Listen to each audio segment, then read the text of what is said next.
好，我们今天在比利四叉车上，比利四叉的这个前面阅读灯，它都有一个杂音，就这个声音，开车的时候会有这个声音。我们今天来拆一下，想办法看有没有办法解决这个问题。它不是一直持续会出来，但是出来的时候很烦。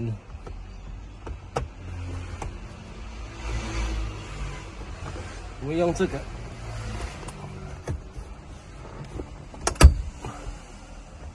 个插进去，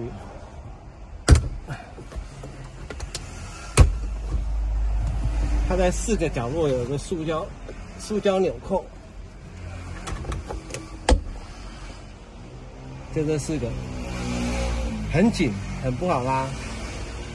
好，我们现在就拆下来了。